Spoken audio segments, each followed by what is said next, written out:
Hello and welcome to the PenPower UV8 Supercars series here at the Circuit of the Americas. I'm Sam Fitzpatrick. Alongside me is Marco Barbnera and Alex Simpson. And Marco, we're down on numbers ever so slightly today. However, we've still got the top drivers in this series and it should be another really good meeting.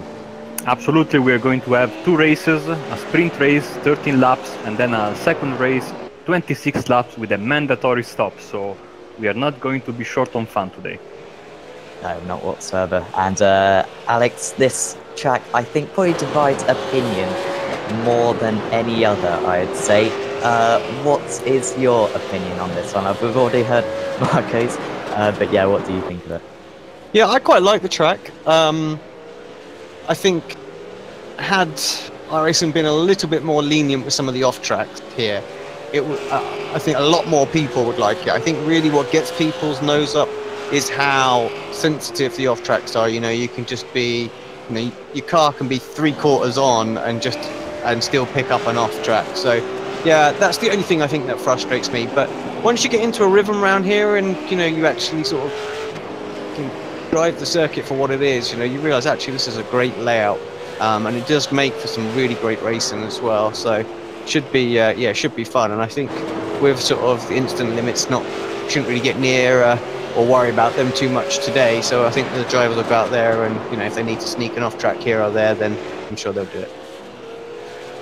Yeah, and we're reaching the climax of the season. We've got this round, and then we've got 3 races at Oran Park in a fortnight's time.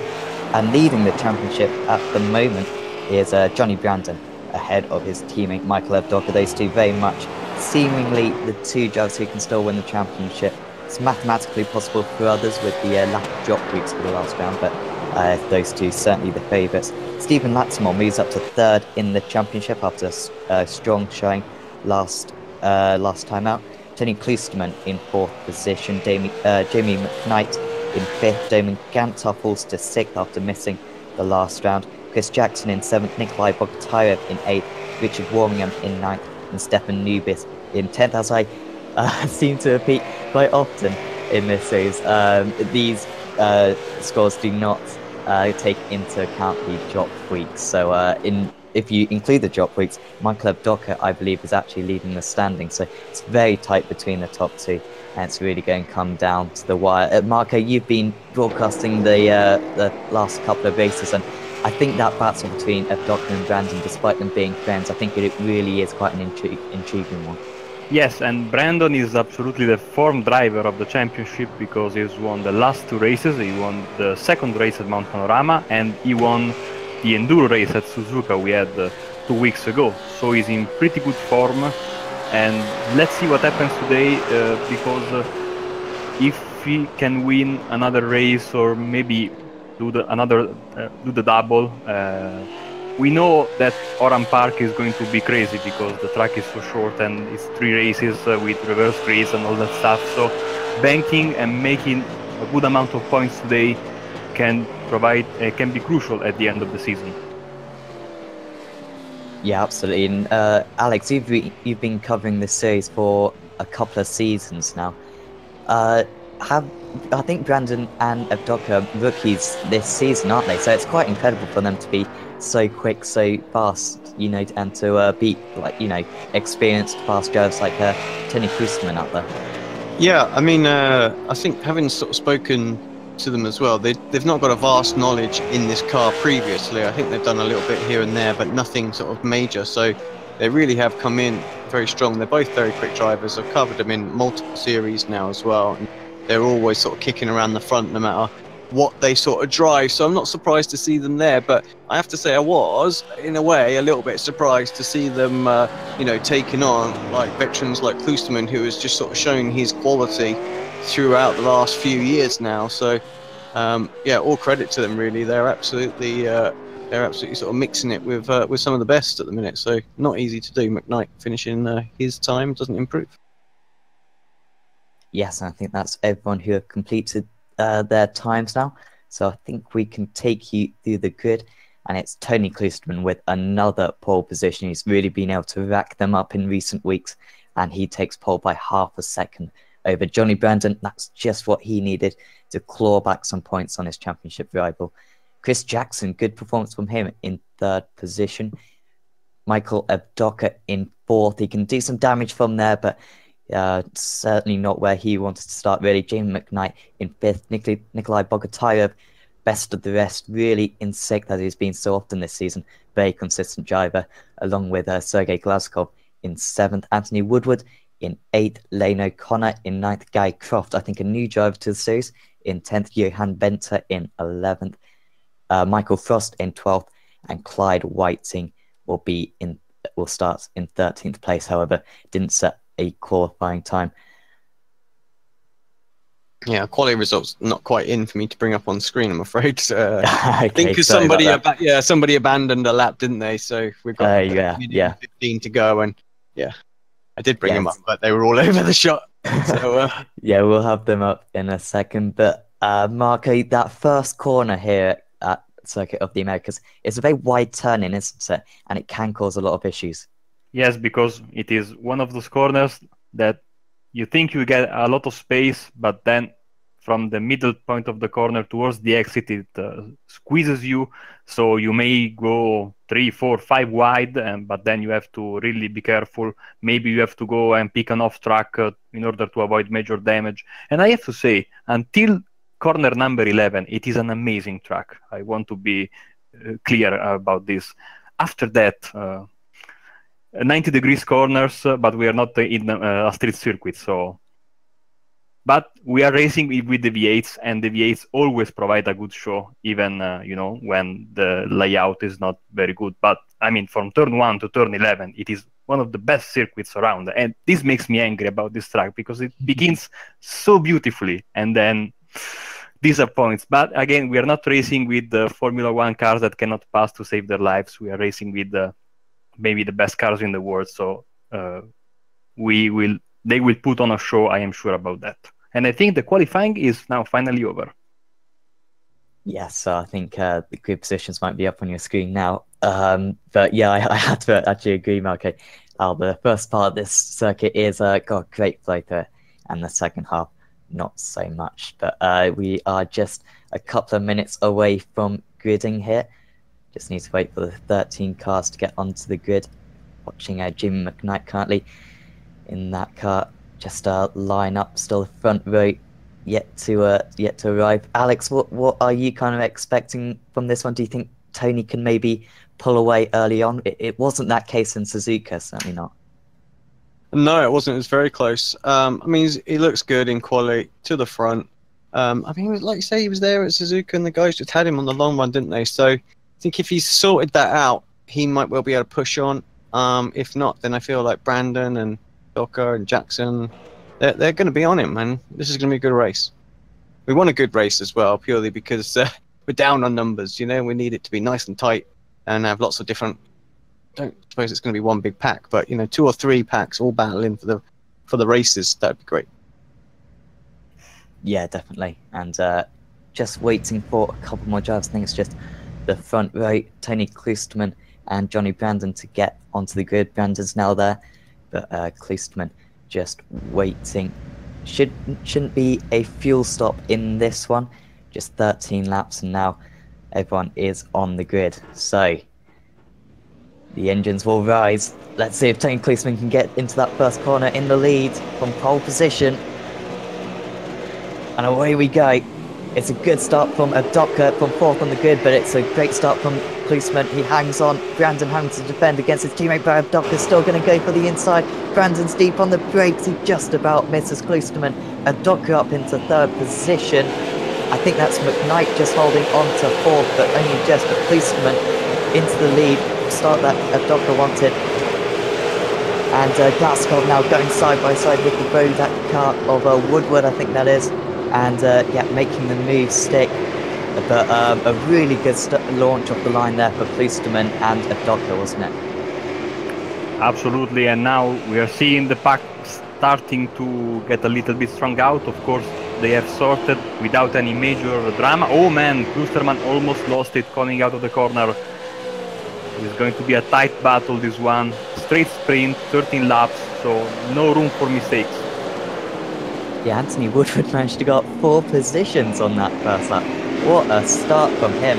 Went from 8th to 4th place ahead of Chris Jackson, who was side by side with going through turn 1. And then it's Bogatire, McKnight and Glasgow. And here comes Jackson, in fact, trying to get that 4th position back. He's on the inside.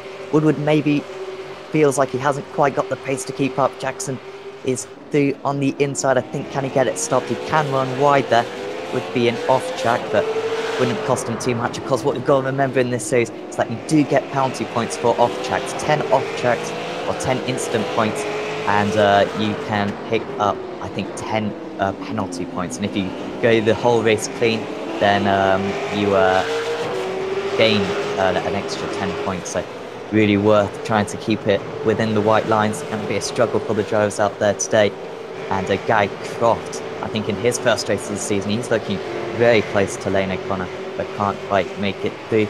Alex, how did Woodward make that great start? I kind of saw him in the background, but he got an awesome launch, didn't he? Yeah, let's have a little look at it back, actually. We can do that. Jump on board with him and see how he did. But you're right, you can just see him. He sat there and, got to see if it opens up for him. It's that little sort of gap in the middle, and he's just going to go straight through it. He's late on the brakes. Everyone was a bit conservative. He went round the outside. Absolutely fantastic start. It's just what he wants. But yeah, bit of a parting of the sea. Anyone could have took that line to the outside of him, but decided not to. But yeah, good start from him. Yeah, we're now do this S's section on lap 2 of the event. And Brandon not putting too much pressure on Klosterman, because Klosterman has had a ankle injury throughout the season, which has really hindered his championship attempts, but still being ultra competitive when he has been fully fit, and he's looking strong out there right now, isn't he, Marco? He is absolutely showing he's a great driver, and he's pulling away slightly. He's got almost he's got 9/10 of a second on Johnny Brandon, still very close, and we can see that Evdoka is staying behind Brandon. He's not forcing the issue, only lap 2, so he knows that he can, if he makes a mistake, he's gonna pay dearly. So I don't think he wants to make the move just now, if he has it in him. Just want to pick up on something that we hadn't mentioned in the previous race, the new overlay. So we're now obviously showing the manufacturers on screen, but also the little slashes and the little dots on the map. They're all color coded to work on the class that the drivers are in. So we have an overall class, and then we have a pro and an AM as well, which is what you've got there. So the pro is the red. The AM will be the green, and then the overall will be the blue. Just so the spectators know what they're watching and why they're all in different shades. Yeah, thanks for yeah, the overall is for everyone, and then the pro is for drivers who I think have completed a full season, and the AM is for drivers who haven't completed a full season. And in that championship, it is Johnny Brandon and Michael Evdoka leading that one. And in the teams, we should just give a little shout out to Bodak One, who are leading the championship, but strong in that then. And then Slow Ruse and Never Quit Racing in third position. But in the Drivers' Championship is really the one where it's boxing up. And in the top 3, still pretty close. Jamie McKnight's lost another position to Nikolai Bogatire. McKnight currently in a strong 5th place in the championship, got a podium last time out, and he's close to making a move here. Down the inside goes McKnight, and he should quite happily have that one on the brakes, though Bogatire might be able to come back. Didn't get a great exit, and McKnight's struggling a little bit out there, isn't he, Marco? Because last time out at Suzuka, he was getting a podium, wasn't he? Yeah. It looks like the top 3 are having a race of their own, and they are pulling away quite quickly from the rest of the pack. And the rest of the pack is also battling a little bit, so they are not helping each other right now. Yeah, it's Chris Jackson, who's a little bit lonely currently, 2.5 seconds off that top 3 that you speak of. but then 4 seconds clear of Anthony Woodward in P5. Still, that strong start for Woodward, putting him in a good track position where he might be vulnerable later on. And just about to complete lap 3 of this event, and still Klostermann holding on, but must say it's seemingly closing in quite a bit, isn't it, Alex? Yeah, I think so. Slowly coming down. Let's have a look, see what the lap times are as they cross the line. So Klostermann with a 6.73, actually a little bit quicker than Johnny Brandon, and Evdoka a little bit quicker than Klostermann. So yeah, it is slowly coming down, and they are a little bit of a league in their own, really, because you've got Jackson with a 2.08, and the drivers behind in the 2.9s and 2.10s. So and actually we've got some side by side. 3 wide, amazing battle. Oh, Bogataya side by side here. Can he hold on? He's going to have the inside for the yeses, but that's not really the line that you want. He's going to try to still go for it. Not quite, just has to back down in the end to McKnight. I think that was McKnight trying to make the move on Woodward. Bogataya tried to get involved, and in the end, none of them managed to change positions. I said at the start of the broadcast, I hope that we have like lots of little groups. You know, I realised they weren't going to all race together, but I hope we would still have some great battling out there. And so far, first 4 laps, that's what we've had. And I think for the 9 laps to go, I think we're going to be a good one. Yeah, this battle, a little bit of contact, I think, there between McKnight and Bogataya. But Woodward, after that awesome start, maybe has track position over these guys, but maybe doesn't quite have the speed to hang on. He's going to have to defend here against McKnight. And McKnight getting close. He's going to go for it. Down the inside goes James McKnight. And Bogataya's going to go through as well. Woodward's got to be careful. He doesn't lose 2 positions. He loses the 1, but that may have been better than the 2. And McKnight now up into P5, making progress. And maybe he can go and catch Chris Jackson now, Marco. I think he can try. Chris Jackson has the advantage of being all alone, so he can maybe he can definitely run his own laps, while McKnight has to pull away from this pack, and it looks like that's what he is trying to do. Yeah, got pumping some good laps now. Woodward still under pressure from Bogataya, taking quite a tight line there, and just in the background, that's Glazkov trying to get involved as well. He's closed in massively on this slot this time round.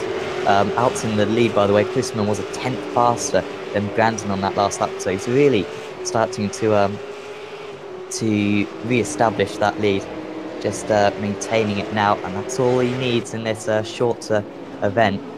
And when does it come into...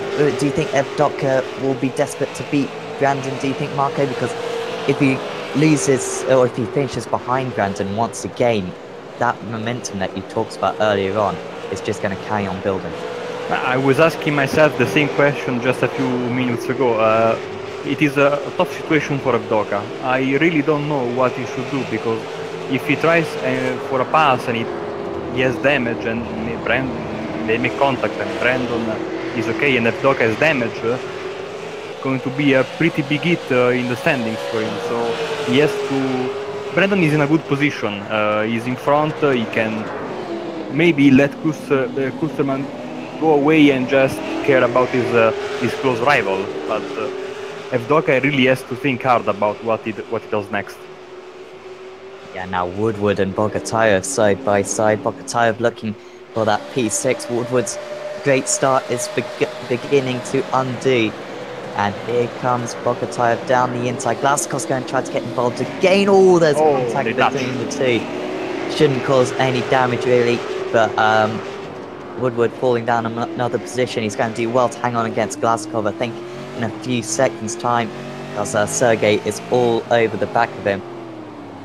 And yeah, he's just starting to fall down the field again. I think Gary Croft and Clyde Whiting are having a good old battle out there, just watching them swap positions a couple of times, and they're actually having a good battle with Gary Croft as well. So he's yeah, they're all fighting one another, and Whiting looking for that P10. Klostermann's starting to stretch away again up front. still watching this battle with Clyde in it, but just seems to be slowly building. Last time by a good 0.3 of a second quicker as well, and Docker losing the tail just a fraction. But it seems to me like they're faster in different sections of the track right now as well. That interval gap that I'm looking at on the live timing screen, it's ebbing and flowing. Every lap it goes up to about 1.5 seconds, then comes back down to 0.9. So interesting. Yeah, definitely. And as Marco was saying, this circuit very much has a divide halfway through it. First half, fast flowing corners, in the second half, more 90-degree, tight and technical. And I guess setting up the car marker is going to be quite difficult to kind of take that into account, along with the long straights around here as well. Yeah, it plays a bit like Darlington on the ovals. You have one end of the track completely different from the other, and it's impossible to have the car perfectly set up for both ends of the track, and I think it's much of the same here. So it's gonna be interesting to see, especially in the second race with the longer run, see how these guys have set up their car.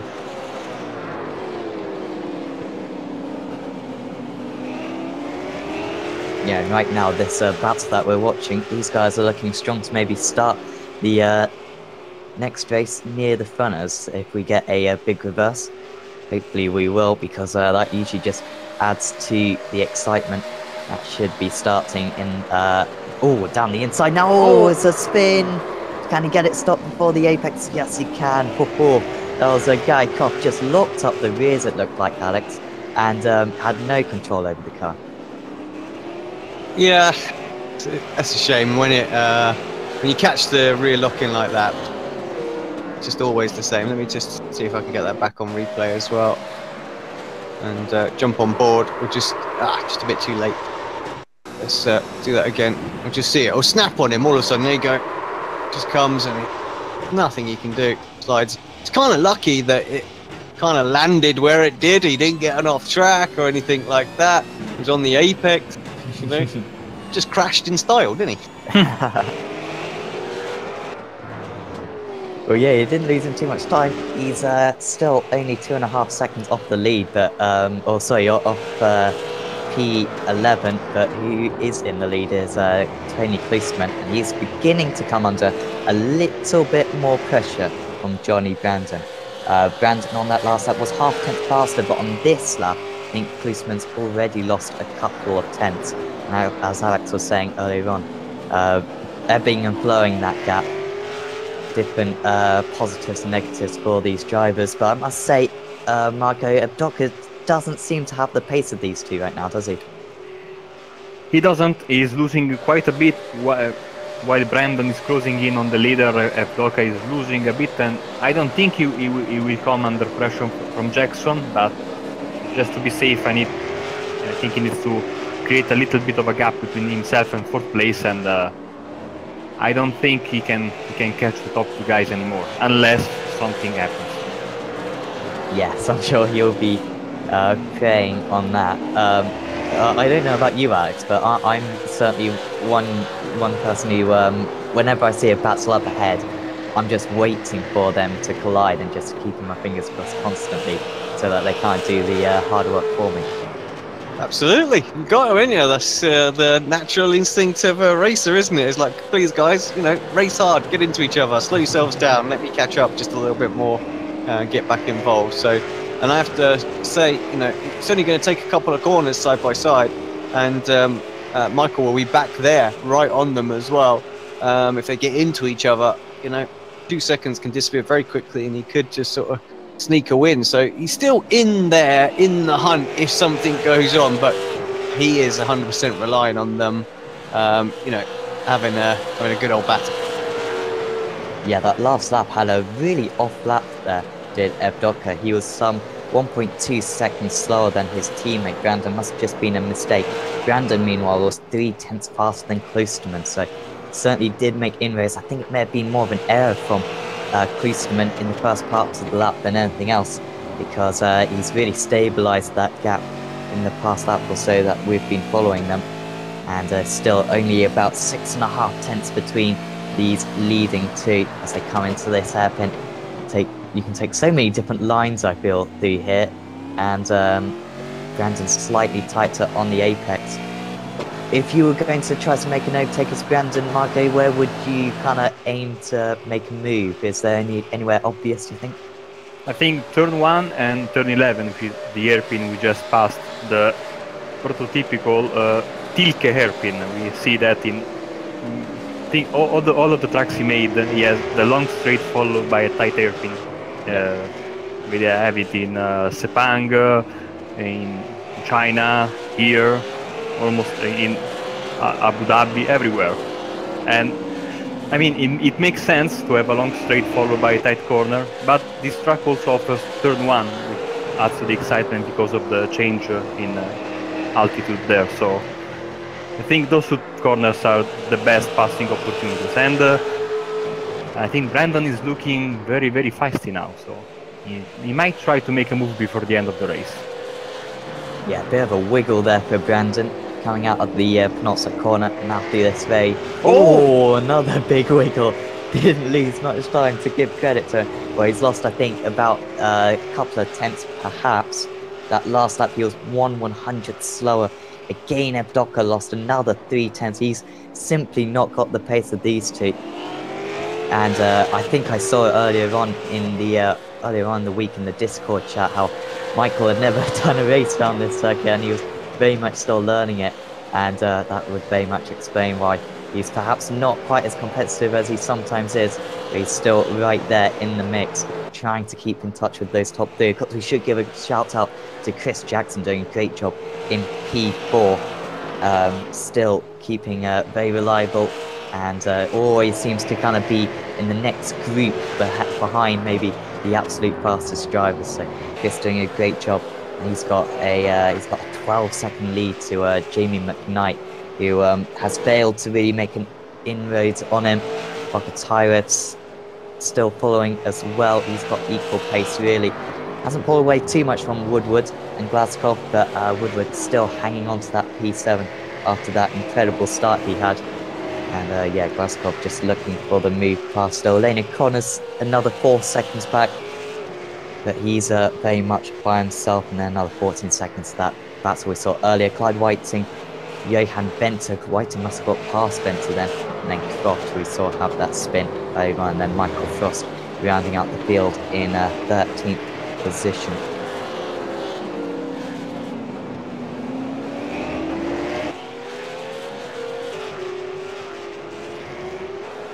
Seven-tenths of a second between Klusterman and Brandon.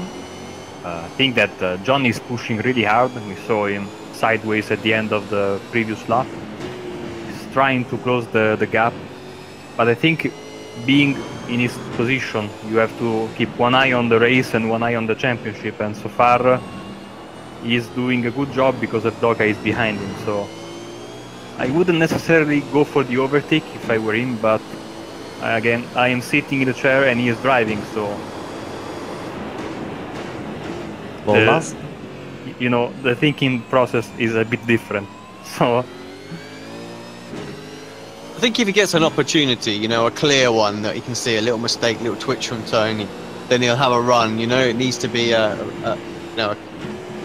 chance where it's not going to be a too risky move, no late dive or anything like that. So, because you're right, he will have a think on the championship, but in that mindset as well, he will want to try and maximise his points gain over his teammate if he can, and an extra few points for winning, and any bonuses that go with it, he'll be grateful for. Yeah, going for his 7th win of the season is Brandon, and Klusterman looking on target for his 5th of the season, but like I said earlier, with that ankle injury that he's had, he's not quite been able to put the championship assault that he would normally. Still, I think got 25 plus victories in this series over the years. So, very successful driver.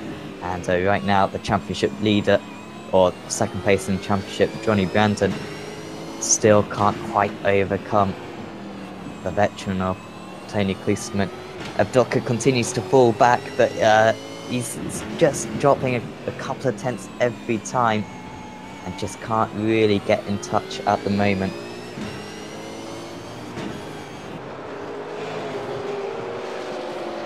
everybody all of a sudden has just split apart. It's only the front two that are together. Even that battle between Croft and Venter, there's 3 seconds separating those now. So this is the only battle we have on track, and it's for the lead. Yeah, I don't know what happened to Sergei Glazkov out there. Was right on the tail of Anthony Woodward, but made a mistake. We'll check in what the times are this time. So Klosterman, 2 minutes 7.93. Brandon, 2 minutes 7.92. So he's making small inroads, is Johnny Brandon, but right now he needs everything he can get to overhaul Tony Klosterman. He just cannot quite get in touch at the moment. Evdoka lost another 6/10, but he's comfortable over Jackson. And yeah, down the field, there's at least 2.5 seconds between all the drivers up there. Chris Jackson just did a purple first sector, so he's still pushing hard, Marco. He is. He sees the podium. He knows it's a little bit far away, but he will try until the end of the race. Only 3 laps to go, so 2.5 laps to go to be precise. So time is running out. Yeah, I think Brandon just made a mistake on this lap. Was 10th in the first sector, and he's now some 1.3 seconds off the lead. So Klosterman is edging closer to that 5th win of the season that I was commenting earlier on. And we'll wait to see what the reverse grid is later on, but it could be absolutely important because I must say, Alex, compared to other weeks with this smaller grid, these top drivers have got a really good shot at taking a double victory, perhaps. I would think so, absolutely. I'll have to check. Obviously, we have had some small grids, haven't we? About 5 reversed, things like that in the last couple of weeks, 5 and 7. It got slowly got smaller. But even if we have a fall, it's not going to be that big. So you're right, could come through. And like I say, this is a circuit where you can get runs on people. So be interesting to see. And if you look at the gap, I mean, I'm looking at the mini map right now. You can see the pack really spread apart. So I think the only person who could perhaps prevent one of the top 3 from taking a double win is maybe Jackson. Jackson seems to have just enough pace to sort of stay on the back end of the leading trio, and be able to, if he gets a 5 or 6 second advantage as he comes through the pack nice and quickly, you might be able to hold that to the end of the sprint race. Of course, sorry, the feature race, but of course it is quite a bit longer.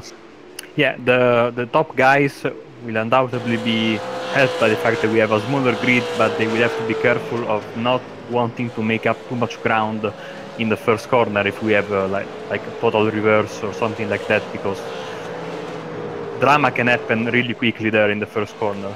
They have to think about the fact that they have the pace to pass the other guys in maybe 2-3 laps and then go battle for the lead. Well, Tony Klosterman on that last lap just did that was his fastest lap of the race, so he is red hot right now, and yeah, really looking strong out there.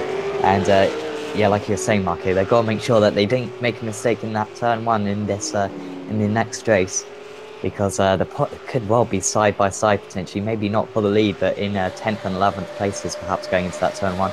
And as we've seen so far today, track position is relatively important. Like Alex was saying, you can't overcome it, but Brandon hasn't really got anywhere close to Klosterman, despite having, you'd have to say, equal pace at qualifying lap from Klosterman, taking a half second lead in qualifying has proven really important. He's now just a lap and a bit away from another victory in the series. Evdoka still can't get close. He's yep, still a long way behind.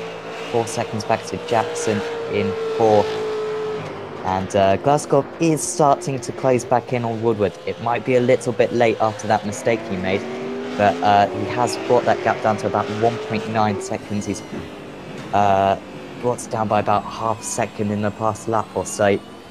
And it would have to take a mistake from Woodward to for Glazkov to claim, I think, what would be his best finish of the season, a P7. But that great start for Woodward in the end, Alex, I think has maybe brought him this P7. Yeah, he's still +1, isn't he? He lost those few places very quickly, but +1 for the race. Good result, I would say.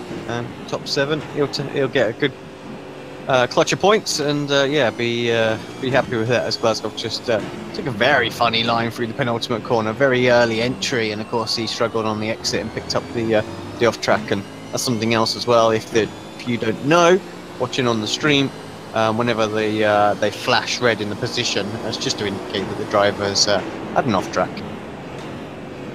Yeah, and something quite interesting actually, Johnny Brandon currently has no off tracks, and if that is true, he can get a bonus 10 points in the championship, which could be absolutely crucial. So something we haven't really alluded to earlier on, but yeah, if he has picked up no instant points, then that could be a bonus 10 points for Johnny Brandon in this series. And if you think the gap between first and second in these sprint races is just 5 points, so this could be an awesome race for Johnny Brandon to really gain some points. He'd be +15 in comparison to his championship rival Michael Evdoka, and that could be absolutely crucial come the end of the season in just a fortnight's time at Oran Park. But here at Circuit of the Americas, it's Tony Klisterman in the lead of the race. He's held it from the start, an awesome qualifying lap, as he so often does, and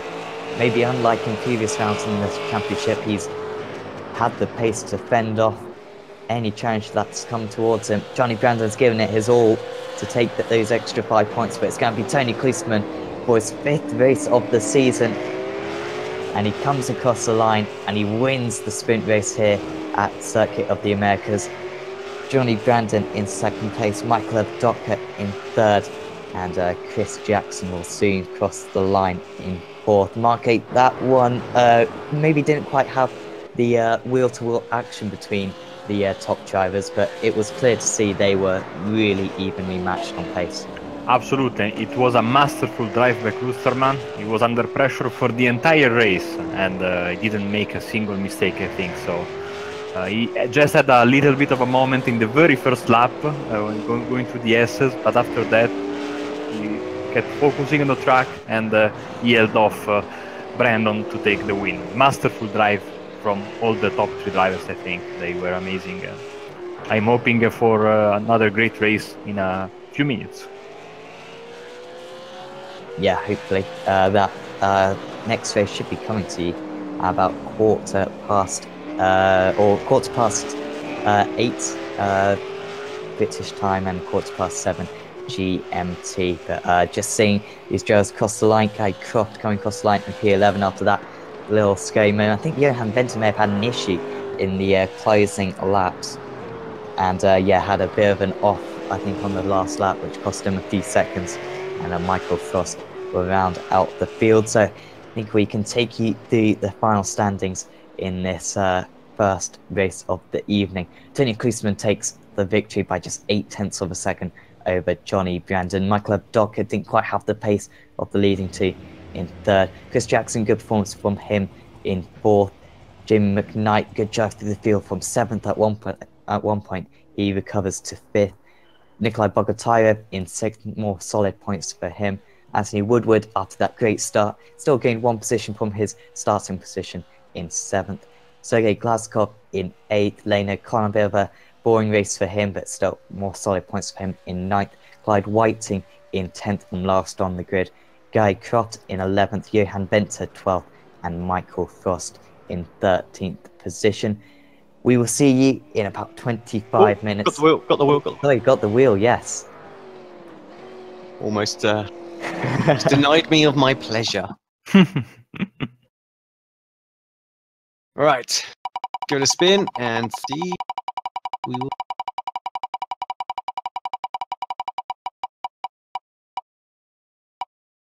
10th it is. So not quite a full. It was so close to a 14th, which would have been a full.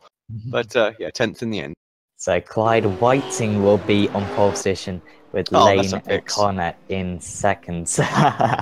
It literally says Clyde's will on my split. Totally fit. He could have won that race, you know, but he just wanted pole for the future. But yeah, we'll see if he can convert that pole position for a race victory in 25 minutes. We'll see you then.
chair of the Indianapolis Motor Speedway. Will it be Tim Hogan? It's going to be Christopher DeMerrick at the line.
Because here comes Holgate. He has the outside line through the final corner for the final time. Once again, photo finish here at the Indianapolis Motor Speedway.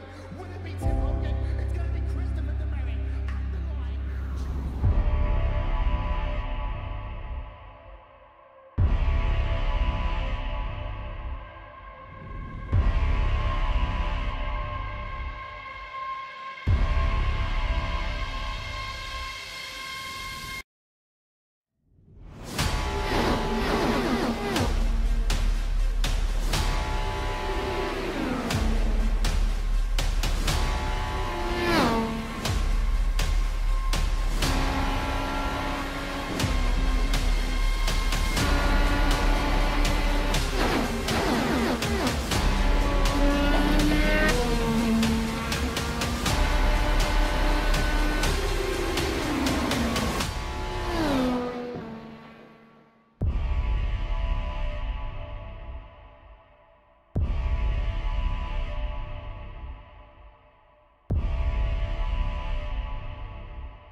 Welcome back to the PenPower Euro B8 Supercar Series here at Circuit of the Americas. I am Sam Fitzpatrick, and back with me is Marco Barbanera and Alex Simpson. And Marco, we saw a really tight race near the front earlier on, really close between Tony Kloosterman and Johnny Brandon. Do you see the same happening in this one? Yes, if they all manage to get through cleanly in the first few laps, because we have a 10-car reverse grid for this second race. And after that, I think that if they get away cleanly and can make their way back to the top, the front runners will stay close together again. And we shall see, I think, not a lot of variety on the strategies. I think they will pit on lap 13 or something around that, because remember that we have a mandatory stop in the second race, because it is double the distance, 26 laps for this one.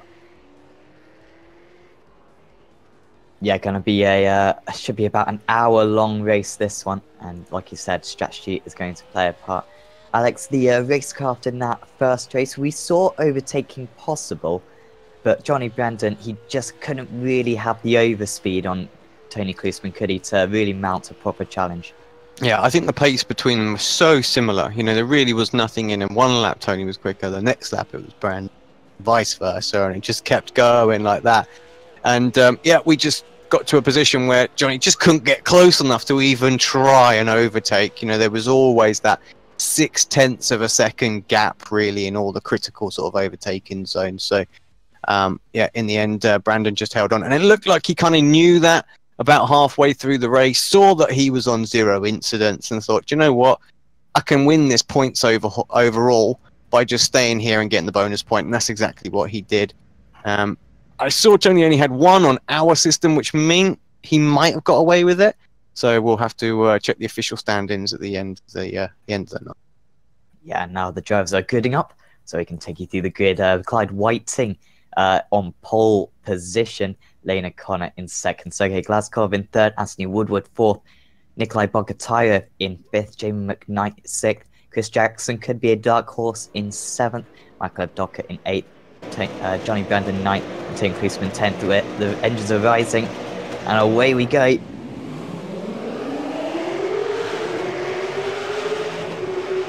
Good start from everybody, as far as I can see.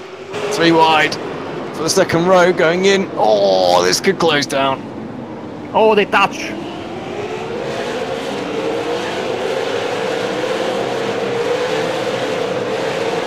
A few people sideways, but I think we're okay. I think if Doka was one of those, wasn't he?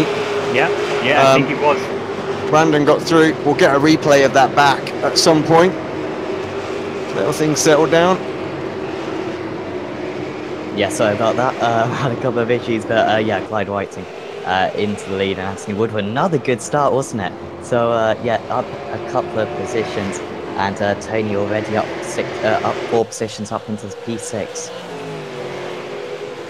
And now Woodward looking for a move. Oh, just about fended off from Whiting, and down the inside goes Glazkov on O'Connor, I think that is. Yep, and just behind him is Jamie McKnight. So really good move there from Glazkov, but Woodward is still close to Clyde Whiting out in the lead. He's going to close in the slipstream, got a couple of battles just behind as well.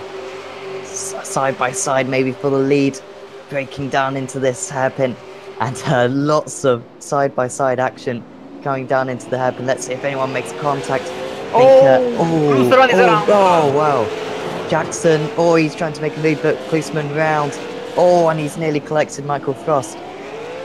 That must have been I think that may have been with one of Brandon or Docker. I think it was with Brandon, actually. Could be crucial for the race victory, perhaps. Let's see what happens.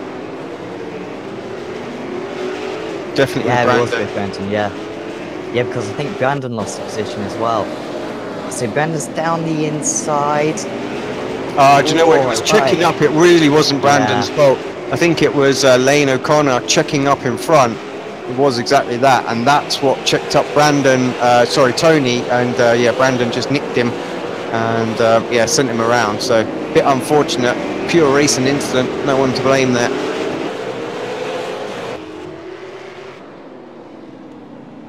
Yeah, so at the end of this lap, Clyde Whiting leads. Brandon's just made a position on O'Connor, who has just lost a couple of places. In fact, he's down to P9 now, down 7 places from the starting position.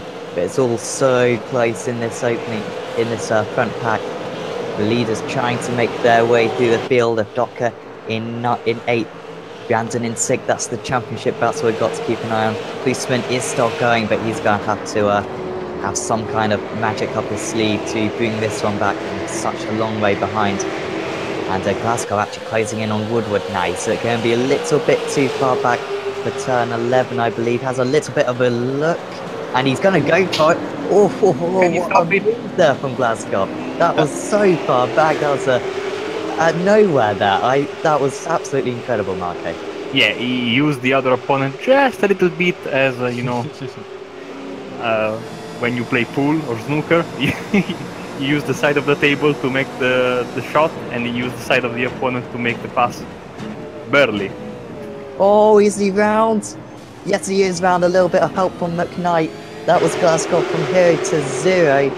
And he has he's still in P5, but he's getting nudged out here. Here comes Brandon, that is, going through. Doc is going to try to go through. Brandon looking for a move. He makes contact as Brandon just ahead. Lots of action early on here. Doc has made the move on Glasgow. He's just behind his teammate. Now Glasgow, oh, what happened there? He just seemed to go for the same move, Alex, and just got it all wrong this time. I'm not sure he was going for the move. I think he just missed his braking and had to sort of narrow it down like that so he could brake a little bit straighter but still make the apex.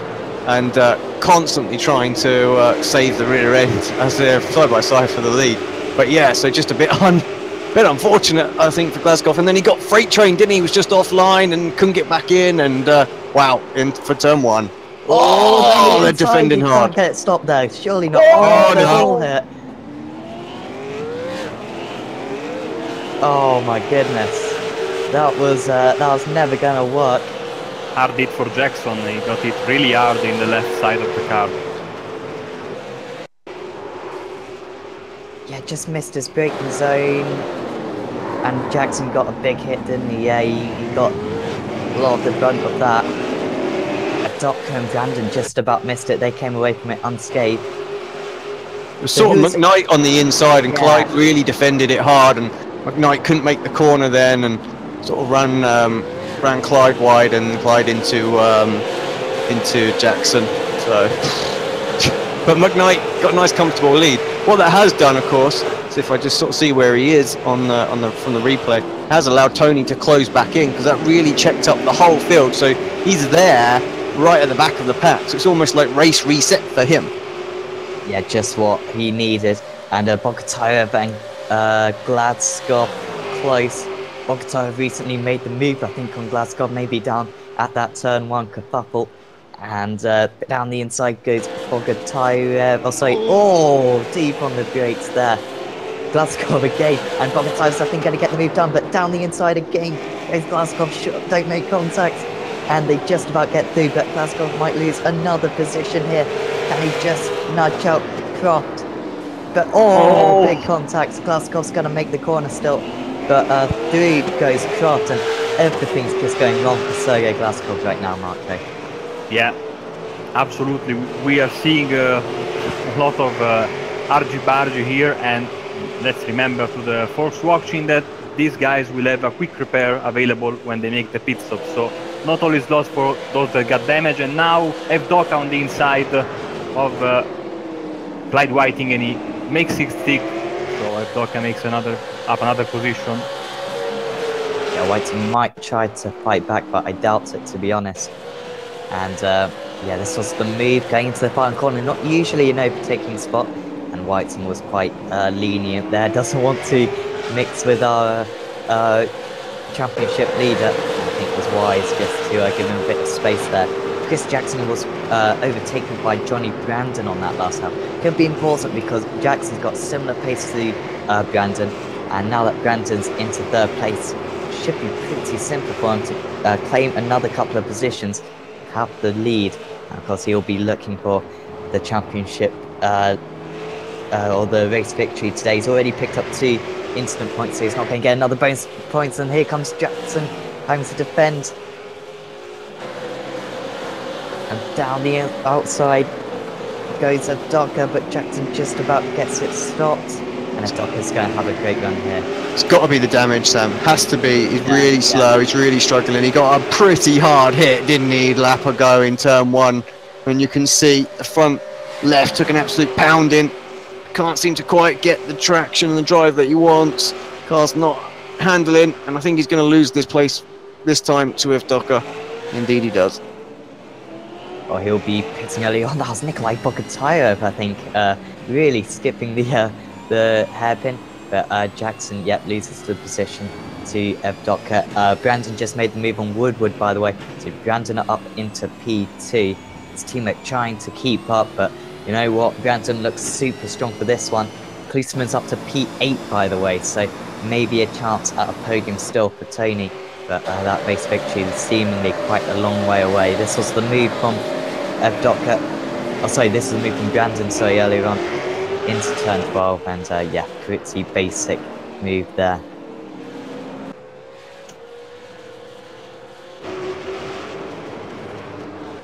And now Klosterman looking, oh, lots of wheel spin there for Bogotayev, and Klosterman's right in the slipstream, wants to get as much overspeed as possible going into turn 1.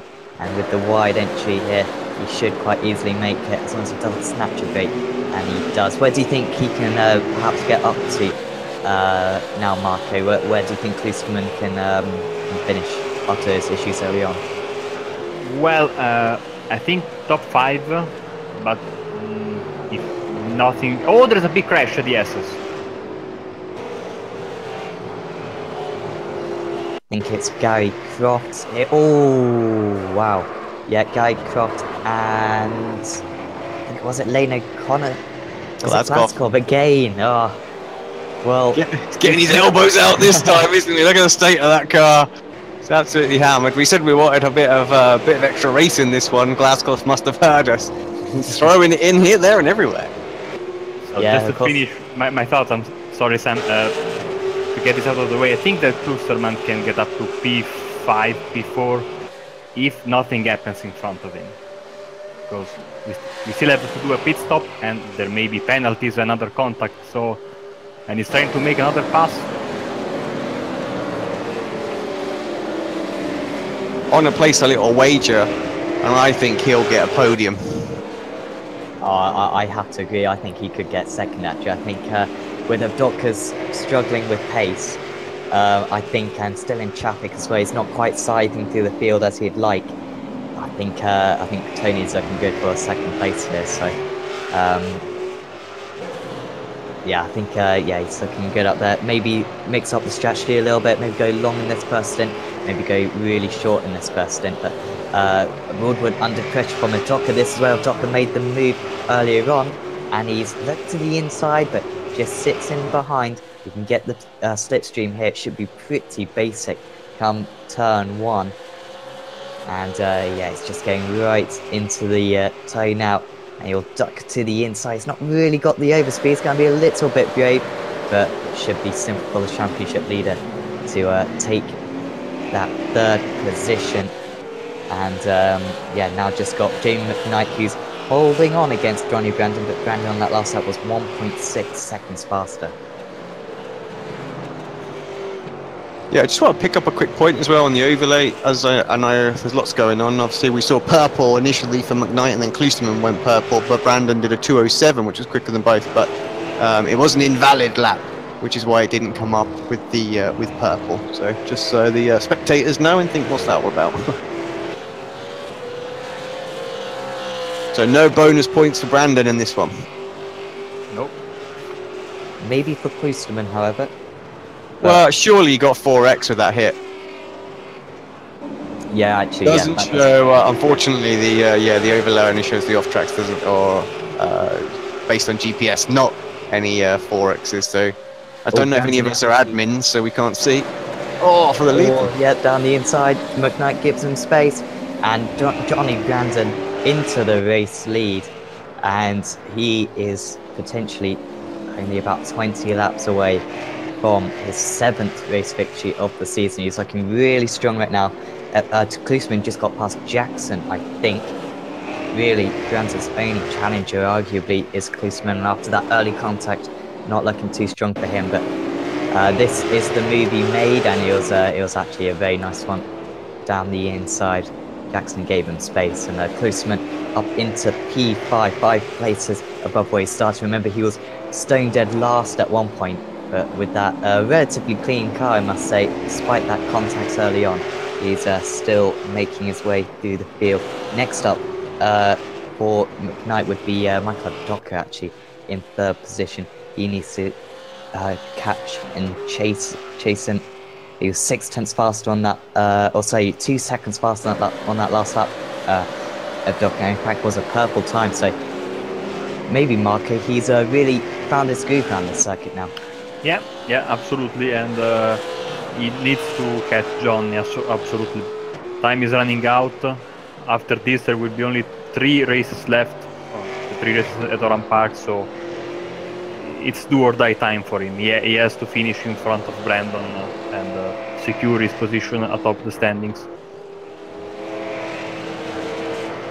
Yeah, and every point will help Michael Docker up there. He's not going to get the bonus points. He's on 4 at the moment. Anthony Woodward now is on 10 instant points. And we remind you that for every 10 instants you get a penalty. You get 10 penalty points. So that's something that they want to keep their eye on and could be crucial for the championship. But now that Brandon's into the lead, he should be able to maybe keep it within the lines a little easier. Klusterman just passed Woodward, so he's now in P4, and Jackson is trying to pass Woodward as well.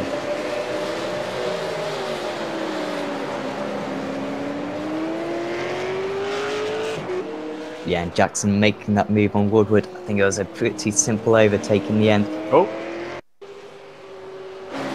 Yeah, just seeing the replay of it now, and yeah, Jackson quite simply through there, and but he slowed down significantly after he made the pass. I don't know what happened there.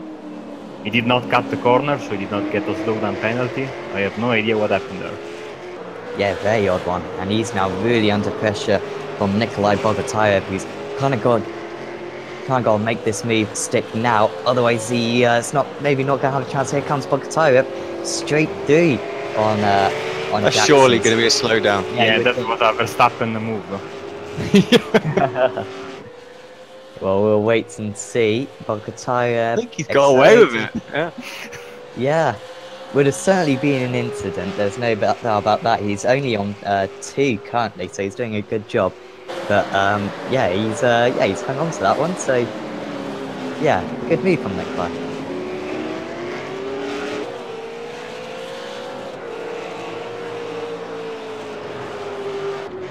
McKnight just not really able to do anything, but he's not losing too much ground actually on Johnny. This sort of may hurt our 2nd and 3rd place predictions now. I've got faith in Tony, but on that last lap, yeah, you're right. Tony actually lost a 2.5 seconds, but that would have been coming through the traffic, I think. But Jamie's looking really strong there. We were talking earlier where maybe he was having a bit of an off day. At Suzuka, he was superb, managing to claim a podium with a successfully executed 2-stopper. But right now, you know what, Mark? He's really keeping Johnny Brandon honest. Yeah, absolutely. And Brandon is doing purple times, and still McKnight is close behind him. So I don't know if Jamie can keep up with Johnny's times, but so far so good. Johnny's really quick, isn't he, in this sector of the circuit? We saw McKnight down that back straight. He was only 1 second behind, and he lost half a second in this sort of final sector. And I think that goes back to your point earlier on, Marco. You were sort of saying that you know, drivers set the car up for either the first sector or the first half of the lap or the second half of the lap. They're so different. Trying to get perfect car for every corner, almost impossible. And yeah, that seems to me like McKnight's very quick in the opening sectors, and not so much in the second compared to Brandon. Brandon the opposite. Let's see what the times are this time round. Brandon 208.12, McKnight 208.9, Evdoka 208.25, and Klusman 208.29. So Evdoka and Klusman are starting to close that gap in, but Evdoka currently 4.5 seconds behind, so gonna struggle. And here's Lane O'Connor going for a move on Sergei Plaskov, and just having to sit in behind for now.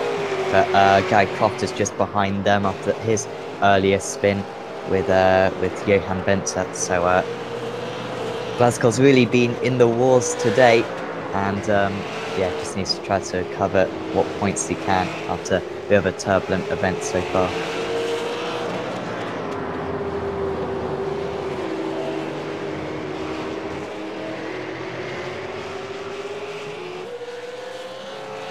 Now Johnny Brennan is pulling away 2.2 seconds, and Evdoka is not closing quickly on McKnight, so Brandon is getting a nice gap on Evdoka and Klusterman, and let's see if Evdoka can close on Jamie McKnight before the pit stops begin, which is in about 4 laps, give or take. Do you think who do you think will be first in? Who do you think needs to kind of mix up the strategy, Marco? Well, maybe Tony can try an undercut on. I don't know if they are going to change the tires, because it's not very long race, only 26 laps, so maybe they will go fuel only. I don't know. I'm be interesting to see. Of course, fresh tires will give you a very nice boost, but there's not a lot of time to make up the time that you lose by doing also a tire stop.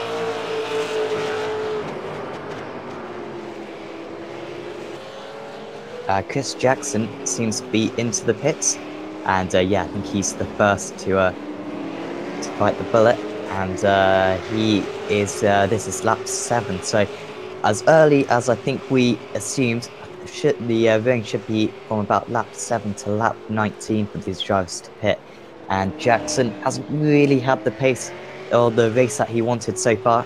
Been caught up in a few little incidents, and really just been caught up in the traffic around Woodward, Bogotayev and Whiting, so has struggled to make the progress he would have wanted after being so strong in the first race. But maybe this slight strategy change can help him. Woodward currently holding off Bogotayev, and Bogotayev closing in quite quickly here, and Bogotayev really getting a better run down the hill now, and Woodward's got to be very careful. He was overtaken down here earlier on. He seems very early on the brakes, if anything. Bogotayev was maybe a little bit deep as well, and couldn't quite reach the apex, but now right into the slipstream. Can maybe look for a move at the end of this straight going into turn 12, the hairpin. And he's closing, but he can probably think better of it later on. He was perhaps in range, but yeah, just has to sit in behind for now. These lot fighting for 5th or 6th. Do you think, Alex, these guys might be better just working with each other for a couple of laps, because otherwise they might be jumped by Jackson? Yes, I mean, I think if Jackson gets his car fixed, then I think, because he was in the pits a long time, so 1 minute 30, if Docker's in as well while this is going on, then I think he'll get him anyway, because he was too quick. But if the car's not been repaired that well, also we've got Klusterman. So I think they might as well just go at it, to be fair, because they've got 10 second or 11 second gap over Whiting, I think it was at the time. So yeah, go for it. Let's see what these guys do in the pits. Docker was right on the limit. I just went back there, just saw Docker. He was right on the limit of getting a speeding penalty on the entry. I think he got away with it, and he will be desperate to get away. Let's see. Yep, he hasn't got a penalty. That was not too bad a stop for Abdoka, and he comes out in clean air, I believe. Or maybe there's going to be a couple of cars around him. He seems to be okay out there, I think. And he's still ahead of Klinsmann, who's now they've got Guy Croft just in between them. So that could cause a couple of issues for Klinsmann, couldn't it, Marco? Yeah, absolutely. You want clean track to maximize your times after the pit stop, and even a single car can disrupt your run coming out of the pit. So, bit unfortunate for Klinsmann. Let's see if he can pass Croft quickly.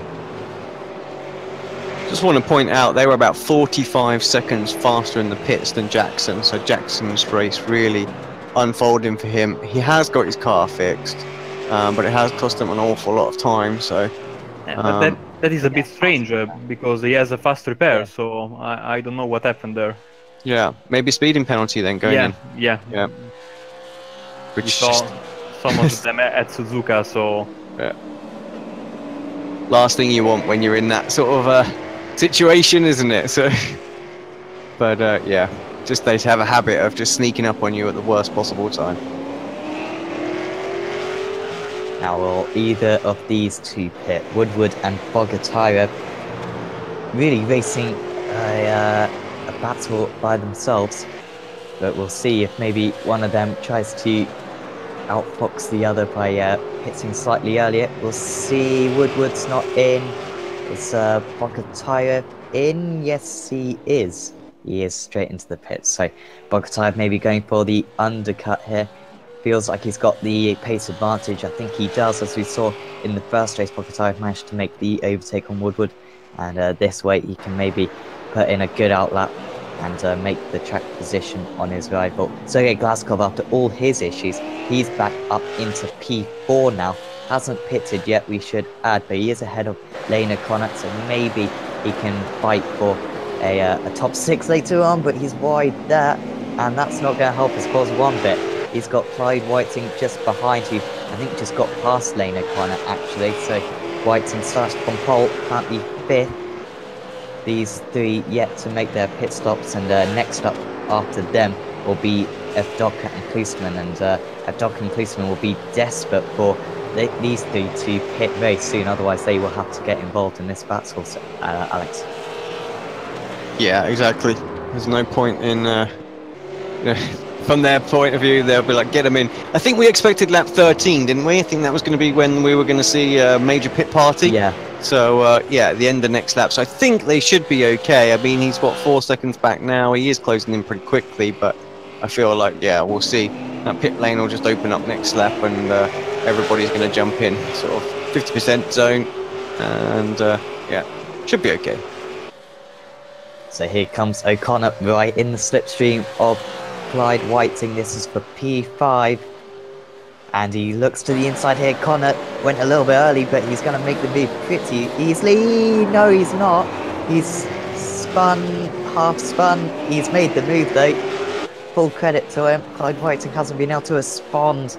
And Lane O'Connor, unorthodox, it has to be said, but he's got the move done, Marco.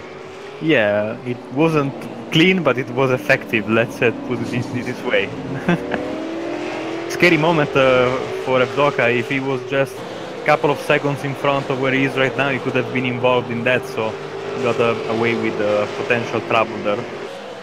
And of course that made my point mute, didn't it? That he wasn't going to catch up with them, but literally they lost nearly 4 seconds there. O'Connor's staying out. Oh, they're both staying out. This is not what Evdoka needed. So Evdoka has to sit in behind. Let's see if he can make the move on Whiting. I think he will. Whiting on the league organisers, so he's not going to want to deny the championship leader. And here comes Evdoka. The stretch isn't really working for him at the moment, although let's just see what times he was faster than the race leader on that last time round, and second faster than Jamie McKnight, so maybe he could get the undercut. And Klusman just following in behind at the moment. He's not really making the progress he'd like. He actually was fastest of all on that last lap, but not making the massive inroads on Evdoka. But he could still maybe get my pick for second place by the end of the event. O'Connor almost looking for a way back fast. Sorry, O'Connor must have been overtaken by Evdoka there, because Evdoka didn't lose too much time. Let's see how it happened. So, oh wow, a brave one. And yeah, that was quite ambitious from Evdoka, but it's worked, Alex. I think the fact that they're teammates there is how that one worked. Yeah. He just sort of poked his nose through, and I think more than anything, probably Lane called him through and said, get your butt past, and I'll do my pit, and he can carry on with his fight. And he didn't lose a place back to Whiting, so that was the important thing. So it was well timed from both. So Johan Venter into the pit, sorry, and McKnight in as well. It's just flashed up on screen. So this will be fascinating to see where McKnight comes out, because Evdoka has been putting in very strong lap times, but he was quite a bit behind originally. He was I think it was something like 5 seconds behind originally, and he's only had about 5 laps to make up the gap. So Abdoka would have had to put in an awesome few laps to make up the gap, but he has been putting in some decent times. This could be crucial for the championship. Every point matters for Abdoka here.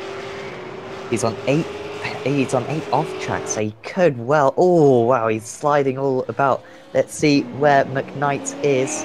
Woodward's out of the pits, and here comes McKnight at the end of the pit lane, and Abdoka is going to be neck and neck. I think Abdoka's got the overspeed. He's going to be on the outside here. Can he get the cut back? McKnight. And he had to take evasive action. Abdoka's going to have the inside here.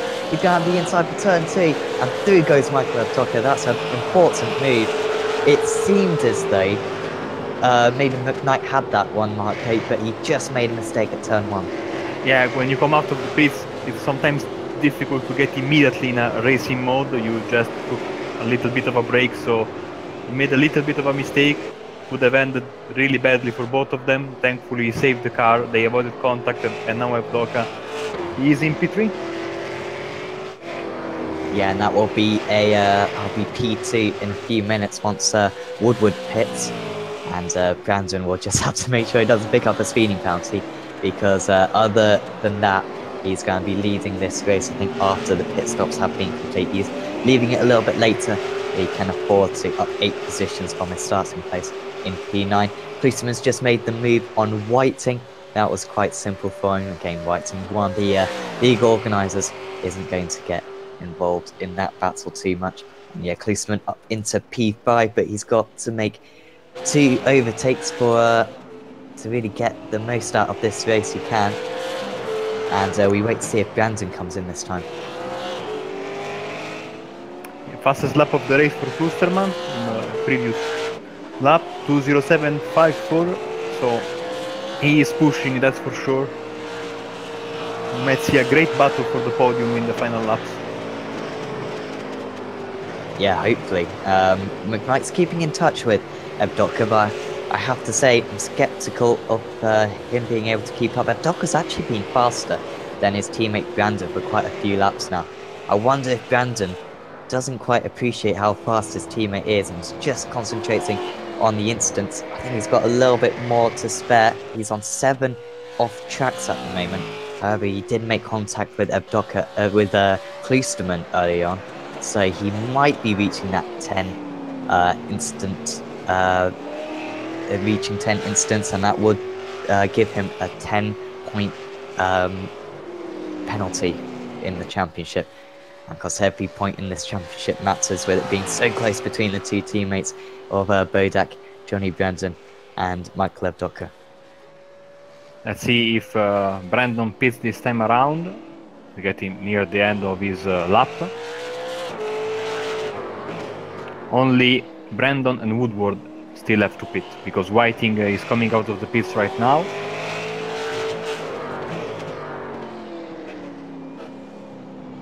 Long stop for Clyde as well, 51 seconds. But some of the others were stationary for about 19, so just took a bit more fuel than maybe those some of those guys. Could have missed his marks a little bit as well. Yeah, behind Sergei Glazkov, so that could be important. Here comes Brandon into the pits, and he just needs to make sure here that he doesn't do anything silly, because he should have the race lead. And yet easy on the speed limiter, no issues there, and he'll come to a halt, and it will be Anthony Woodward who might inherit the lead, or he might pit in this lap. Anthony really extending this stint out. He's had a good drive so far, and he'll be fighting with the likes of Bogotyrev and Glazkov when he comes out of the pits. But Brandon shouldn't be near anyone. He's stationary currently, filling up with fuel. And here comes Woodward, so he has stayed out, has Woodward, and could be a little bit of an issue for Brandon to maybe make that move on Woodward. Not exactly what he needed. Brandon is back away, and he will exit the pits. He's not that far clear of Abdoka, is he, Marco? So, yeah, you know what? We might have a race on here. Yeah, and Klosterman once again did the fastest lap of the race. So these guys behind Brandon are really pushing in order to get somewhat close to him, maybe have a shot at winning the race. You look at it on the mini-map, they're all in the S's right now, so there is, if I look at the intervals between them, there we go, get it right. There's really not a lot of time between them right now. Brandon does have about a 3.5 second buffer to his teammate, but then it's very close for the rest of the other guys, so I think Brandon just needs to carry on doing what he's doing. He's going to be relatively safe. But I'll tell you what, it is on for second, third, fourth. For the final half of this race. Final 10 laps, we've already gone the halfway. Yeah, I think Gary Croft just made a move on Clyde Whiting. Has Whiting had an issue? I think he may have just dropped down a couple of positions as Whiting. Yeah, I think Whiting might have an issue out there. He's just fallen behind Johan Benter.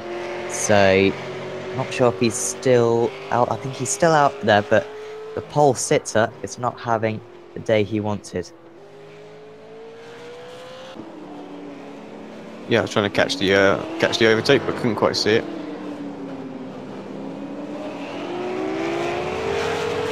And McKnight really close to a docker now, isn't he, Alex? And seemingly has the pace to match.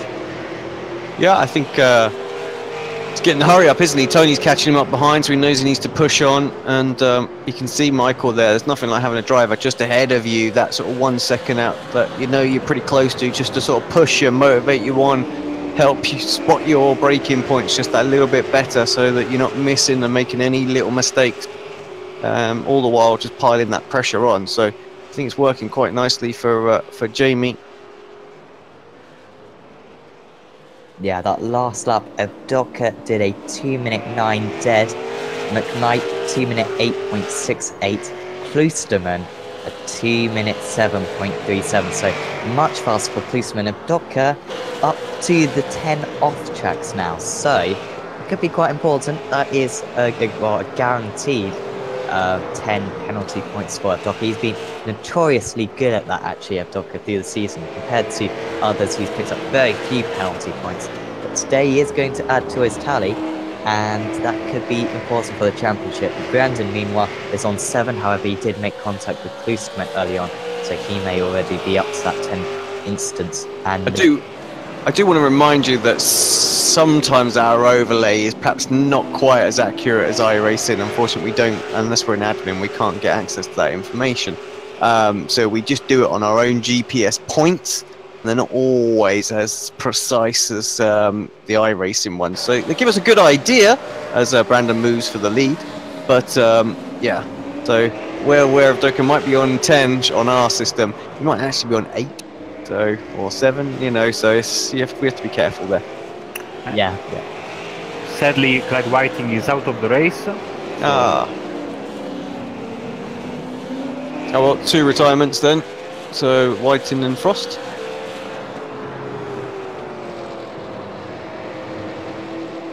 let's see if Woodward pits this time. He's the only one who has yet to pit. Well, this is supposed to be kind of how far you're supposed to get, and here comes Woodward.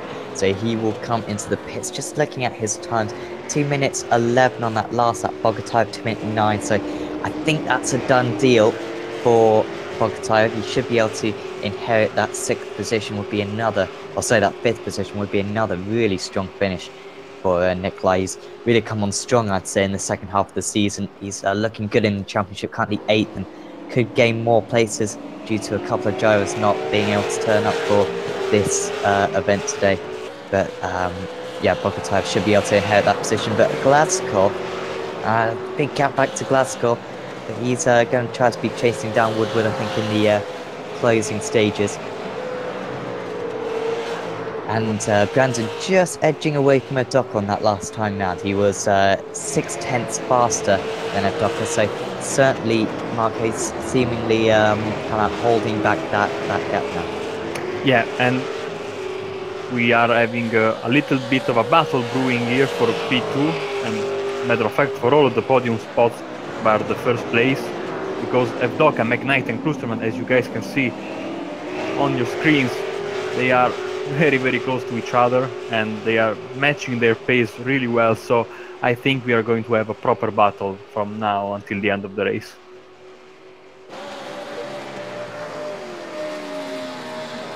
Yeah, should be very good this. McKnight getting close. Klusterman's got to dispatch these two very quick, otherwise he's going to be not going to have a chance of catching up to the leader, but he's only got about 9 laps to do so, and currently about 7 seconds behind the race leader, Johnny Brandon, so it's looking unlikely anyway, but certainly a second place would still be a good recovery after that contact earlier on with Brandon.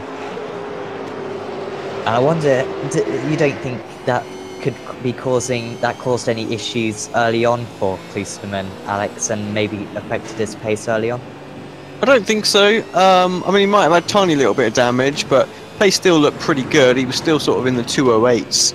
I don't recall seeing too many 7s though, so yeah, maybe just a half a second. So lost him, but he was getting through the traffic most of the time in that early sector, early part of the race. Absolutely fine. Oh, here he goes down the inside. That's very brave. Side by side coming down the hill, and he's not going to make it. McKnight saw him coming, didn't he, and was like, "Oh my word, I'm going to have to leave some space here." I'm riding on board with Klusterman at the moment. He's just got a little bit out of shape there. Just went wide in one of the S's, and it puts you off for the next one. But he'll get closer and closer. He's looking to the inside again, but that's really not an overtaking spot. Even in multi-class racing, that's notorious for creating issues and really getting a lot of wheel spin. He's pushing, let's say, Marco. Yeah, and Evdoka must be smiling under his helmet because this battle is helping him a little bit. He's pulling away ever so slightly from McKnight and Klusterman. But I think that if Klusterman makes the pass, he will still be able to catch up to Evdoka again. So Evdoka needs a little bit more of a battle between third and fourth position. Yeah, I don't think we've properly seen like a Klusterman v Evdoka battle, despite these two being, two of the leading drivers this season. I think winning 8 races between the two of them. I don't think we've really seen a properly good kind of wheel-to-wheel battle between them. So I'm really looking forward to this one. If maybe Tony can get the move done on McKnight, but like you said, Marco, either way, even if he does spend another lap behind, I think he's going to be able to close back in on Evdoka. But out in front, Brandon looking really strong up there, 6.5 second lead, and McKnight spinning up the wheels now. Can he go for an Evdoka type move? Klusterman not quite. I have to sit in behind now. He was so far back last time. I think he could come back even further, because he very nearly pulled it off. And you know what, this time I think McKnight might be looking in his mirrors. He down the inside goes Klusterman. He's really deep this time, and he's made contact, but no change for position. Was that a bit overambitious, Alex? I think it was, to be honest. I just don't think he was far enough alongside, and I think he saw McKnight giving the room the last time, so he thought he chanced his arm. But this time, Jamie squeezed him a little bit more, and he realised that he was going to have to get out of it somewhat, and got a little bit out of shape right at the top of the hill.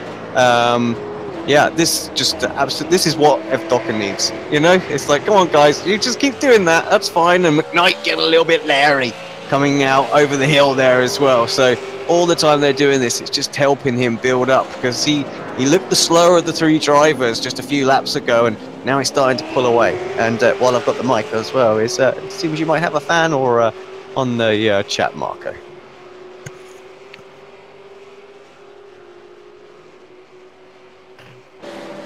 Unfortunately, I don't speak Italian, so I don't know. He might be slagging you off for all I know.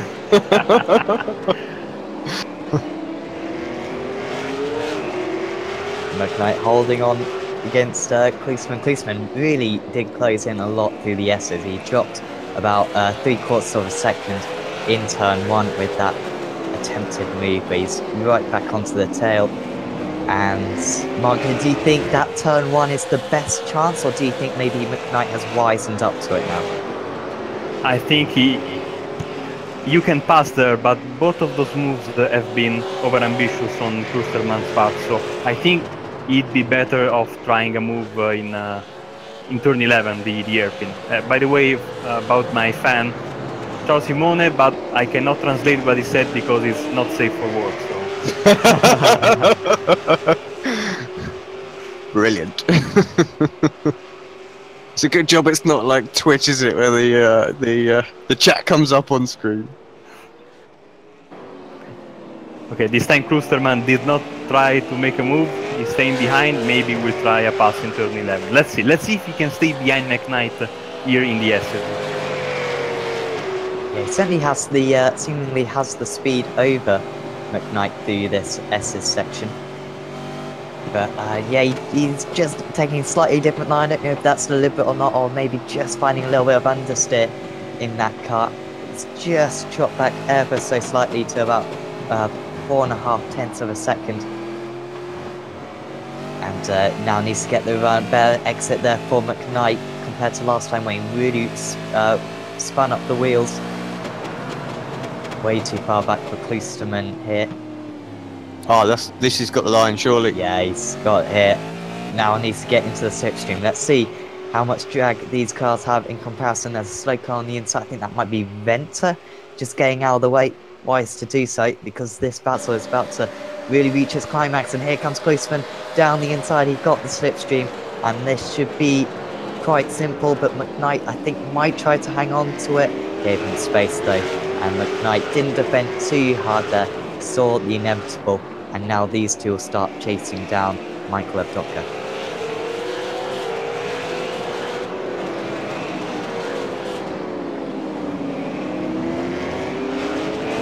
Yeah, Michael 1.2 seconds away. So they have been battling. While they've been battling, they have been bringing him back to them as well, haven't they? So, yeah, I think your second might be on the cards. This is what, just as many races we've done with predictions. What was the last one we did? How many people would survive at the Nürburgring? Was it? You got that one right as well. I should have quit after that because it's never going to beat that. But you know what? You doubted me. So I will be very happy if I can make it to out of 2, and then I will officially retire. So Kloosterman's got 1 second to make up on that last lap.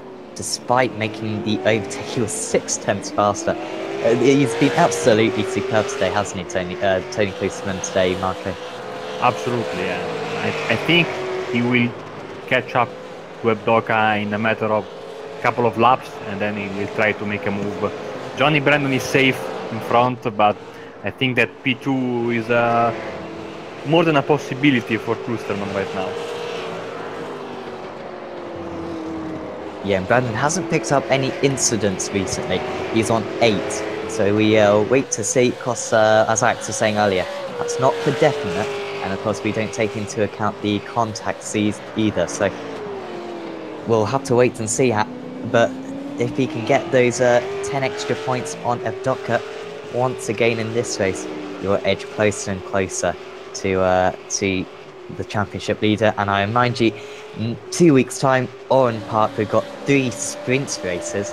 Should be very good to see. If you watched Line Rock earlier on in the season, you know that those types of races can cause absolute anarchy, and a couple of surprise winners as well. So certainly catch that one, and that will have no drop rounds. That one will be every round will count, every race will count, and will really be a fitting climax for what's been a fantastic season of Euro V8 racing. But right now, Evdoka's got to be thinking of those extra 10 points that he can claim by holding on to this second place. And will he be thinking about that, Alex? How desperate will he be to hang on to this second place for those extra points? Well, he will want them, that's for sure. You can see the momentum that Brandon has got right now. And, you know, every driver just has a little sneaky look on the champion. Oh, both drivers giving it massive amounts of arse out, shall we say. Yeah, I think he knows what he needs to do, and I think just finishing second to his teammates enough. This from what we heard from Brandon last week on the interview. So if he can just carry on doing that, it's going to be absolutely fine. But yeah, if he's going to keep having Tony in between him, that might just scupper his plans. So he'll want to hold on to this. Yeah, Johnny's been very much playing down his chances in every interview we've got with him so far this season, commenting how Michael's got a big advantage, but I don't know if he's maybe a football manager or something, maybe that kind of mindset of certainly not boasting himself up. But I think he's right in the mix in this championship, and if Tony can make this move here, Michael, he will certainly be looking even stronger. Jamie McKnight struggling to keep up at the moment. Maybe equal pace with Evdoka, but failing to really close in the gap. And Klosterman closing in the slipstream. Will he look to have go down the inside here? Not quite. Do you think there's any element of Tony Marco where he's fought for so many championships? Do you think he will kind of sympathise for Evdoka, who's in this position, kind of fighting for the championship? Will he maybe think of when he's been in that position in the past? No, I don't think so. And I wouldn't do that either, so... I'm more for Klosterman racing hard and fair Michael Evdoka right now. He's very close. Of course, we did see Johnny Brandon giving a little bit of a tap to Tony Klosterman early on. We decided it was a racing incident, but on the first lap, a bit of a wheel spin there for Klosterman, and he's had a go from this far back into turn one. Will he have a look this time? No, he's just going to stick him behind. No defensive move from Evdoka whatsoever, so he felt no worries there, but he's got a little bit of wheel spin. It's incredible how careful these guys have to be through that turn two. Flats in so many GT and prototype cars, but in these you gotta be half thoughtful through that one. Just got to just nudge the front end of the car into each one of these apexes, and he's all over the black back. Is Klosterman trying to open up this next one? Needs to absolutely nail the exit. He's close. Evdoka with the slightly better exit. Is he in range for the hairpin? I don't think he is, although we have seen moves from far back. Not quite. Do you still think maybe turn 1 and turn 11 are his best chances, Marco? Absolutely. Too risky to pass in the S's. You can pass in the final part of the track, but the first part, apart from turn 1, you can't do anything. It's very close. Gonna have to go to the outside. Evdoka covered it off. There was a little bit of room, but Klosterman's gonna try to go all the way around the outside. Can he make it? He's gonna have the inside for the next corner here. This is absolutely crucial. Evdoka tries to cover it off, but he can't. Klosterman through. And he's got the car stopped. He's got the traction. And Klosterman, what a move, Alex, for second place. Yeah, great move. And Michael really gave it everything to try and defend that. Just couldn't in the end. Tony sort of very forceful on the inside. Completely fair, but very forceful as well. He's like, I'm coming through. You're tight. We're both tight.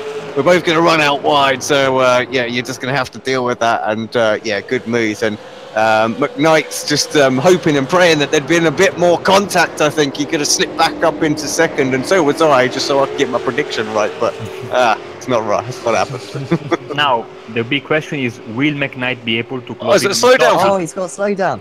Oh, this is crucial.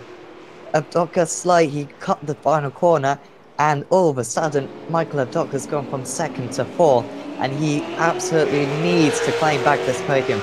20 points lost potentially in just a matter of corners, and now Jamie Knight up into P3 looking to get his second podium in 3 races.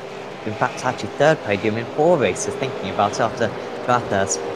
Really a drive on form, and now Marco Evdoka is in big trouble. Yeah, I was wondering if McKnight could get past Evdoka, and of course, as I said, that Evdoka got the penalty. Now the reverse question. Can Evdoka close in on McKnight? Only 2 laps to go, so not a lot of time for Michael. But out in front, Ooh. Johnny Brandon. Locking the front tires. He's pushing hard Evdoka. He wants this podium. I should just let you know, from 5th downwards, it's incredibly spread out. There's not 2 cars within 10 seconds of each other out there. So we are paying a lot of attention to the top 4, not just because of the championship, but also because it is the closest battle. And here comes Evdoka. He closed in a lot down the back straight. He looked strong. The slipstream effect can be quite strong around here. And Evdoka seemingly struggling a little bit on the traction, but he's really going in deep into these corners, trying to make up the time. Klosterman's got way clear already. He should be fine for this one. But Evdoka, from desperately trying to hang on to P2, will be over the moon to claim just a P3 now, as he needs to make sure that he doesn't make the same mistake with the off tracks or with the slowdown. He can afford to pick up a couple of off tracks. Can Evdoka shouldn't be near a threshold for penalty points, but again he's wide. Oh, Marky, that was he really seemed to struggle in that final corner. Yeah, he was sideways entering the corner and he went wide exiting, so he lost a lot of time. And maybe the break McKnight needed to finish on the podium. And now a little bit of a mistake again from he's all over the place. Yeah. He's on the limit and he must be furious with himself. He wanted the podium, at least a P3, and now he will have to settle for P4. Yeah, he's dropped so far in just a couple of corners, and you can see from his driving language, he's not happy, taking big cuts at the wheel seemingly, just getting really frustrated out there. Has struggled around this circuit in practice this week, and struggling to fight for that 3rd place, and again really wiggling about. He should be fine from Bogotaev. Bogotaev is some half a minute behind, but Klosterman just looking, he's 10 seconds behind Johnny Brandon. He may have got a little bit closer, but all that bats, and Klosterman was actually half a second faster. Alex, it's very, very hypothetical, of course, but do you think if it weren't for that first lap spin for Klosterman, do you think he would have been able to challenge Brandon? Oh, I think he would have done. It's been very, very close. I mean, when you look at the times... Evdoka is in the wall! Evdoka is in the wall! Oh my goodness. Oh, he can get back going though. I was saying how he was half a minute clear. Oh, what happens here then? Oh, it's a bizarre one. Oh, he didn't hit the wall in the end. It was close, but didn't quite hit it. Oh, wow. I got Johnny Brandon coming around the final corner, so he didn't realise it was the last lap. And Brandon going around the final corner to take his 7th win of the season and take a step closer to that Evdoka again. perhaps. I'm sorry, Sam. Evdoka again around. Yeah, that's fine. Just much more important because Evdoka seemingly struggling for tyres out there. Good for him that he had a lot of, as you said, a big gap to car 555 Bogotaev, because he made, and again he's wide. Tyres are gone, aren't they? That's the thing. Yeah. Once you have a slide with these and you overheat them, that's it. Yeah, they're absolutely knackered. Well, Evdoka will come across the line frustrated because his championship lead has taken a major dent today. I think Brandon's made up a total of 30 points on his rival. I think actually it's I think it's 45 points in fact. So massive cut into the championship lead. And next fortnight at Orange Park, we should see a great championship climax. So Nikolai Bogotaev managed to finish in P5. Another good performance from him. Anthony Woodward in 6th. Sergei Klazgov now coming across the line. He had a troublesome race early on. Was high up initially, but struggled in the end. And Chris Jackson, what could have been for him? I think he would have been right in that fight for a podium maybe. But he was caught up in an instant early on through no real fault of his own at turn 1. And he will finish in 8th place. Not a bad recovery, to be fair, after his troublesome start. And Lane O'Connor will be the last man to cross the line. Everyone else was a lap down.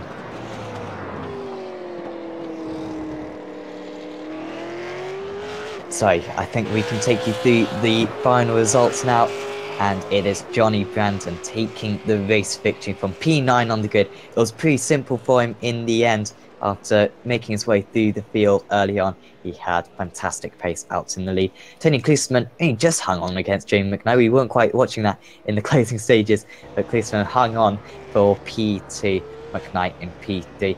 Michael Abdoka finishes in P4, not the race he wanted whatsoever, running in P2 with a few laps remaining, but yeah, finishes in that P4. Nikolai Bogatai, really good drive from him again, a 6th and a 5th for him today.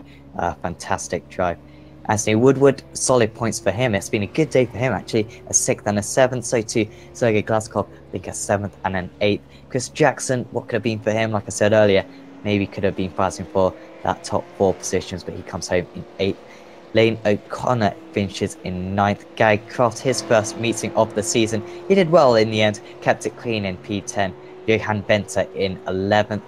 Clyde Whiting finishes in P12, and Michael Frost rounds out the field in P13. Hopefully, we will get a couple of interviews with drivers. And in fact, we've got Tony Klusterman with us now, and also Johnny Brandon. Johnny, we'll come to you first. Brilliant drive out there for the second race. Once you kind of got past those first few cars in the first few laps, were you thinking that, I've got this one in the bag? No, I wasn't thinking I had it in the bag. I was just thinking, don't throw it away, be careful, look after the tyres. And it took me a while to realise the guys behind had pitted, and I started dropping off quite big. And I started to panic a little bit, so I actually pitted earlier than I was intending. I'm glad that I did. Because any longer, I would have been might have been in a bit of trouble. But I had a little bit of pace in my pocket, I think, on that one. So yeah, pleased with that. Put a bit more pressure on Michael. Yeah, we were talking earlier on how you've very much played down your championship chances. How do you evaluate them now with just one meeting to go? In all honesty, I don't know what the gap is. Michael and I are friends. I think you know that. We know he's leading on the count back, but I have no idea. And I've had a surprising run of wins. So it's going to make it interesting. I picked up the bonus points in race 1 as well, deliberately. So yeah, it's going to be interesting, but nobody actually knows, or I don't know, Michael doesn't know what the actual situation is. So yeah, it's going to be interesting.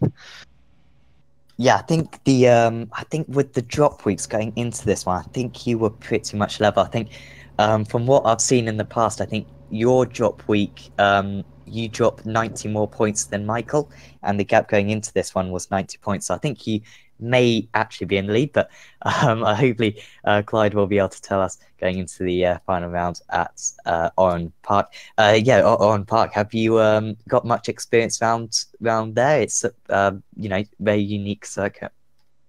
Absolutely none at all. Don't own it, never heard of it, never seen it. I couldn't tell you what way the first corner went. So yeah, but I like those tracks. That's I enjoy that. I tend to learn them quite quickly. So fingers crossed, we'll see. But no experience whatsoever. I think Michael's in the same boat, to be fair. So yeah. Yeah, and before we let you go, is there anyone you'd like to thank? No, just you guys and PenPower and all the people that organise the league. Usual people, it's great, and all the other drivers for making it a great championship. That's about it. Thanks, guys. Yeah, cheers, Johnny. Good luck for the final round. Thank you. I might need it.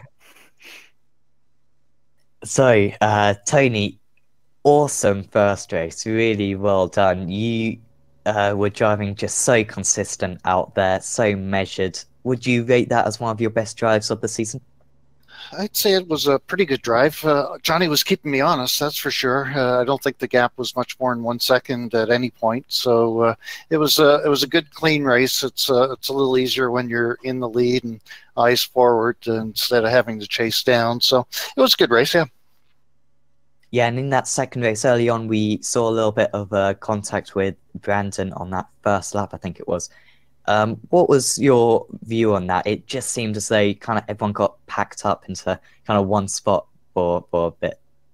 I'll have to see the broadcast. I honestly have no idea. One of the cars in front of us went a little wide, and I thought I was going to take the opportunity, and I probably didn't leave enough room. I'm not sure. I'd have to see it. And I have no idea who touched me in the back. So, those things happen. It's close racing. Everybody's going for positions, and it is what it is. Yeah, and that move on Michael with just a couple of laps to go, that was absolutely superb from yourself. Was that? Did you feel totally in control throughout there? And going into that hairpin, were you planning on hanging around the outside and then going on the inside for the next corner? Yeah, that was the idea. I'd been giving him a signal I'd be inside for a couple of laps prior to that. So I thought that there was an opportunity if I went to the outside that perhaps I just have enough for the next corner. And, I have to give Michael credit. He gave me room, so it was good.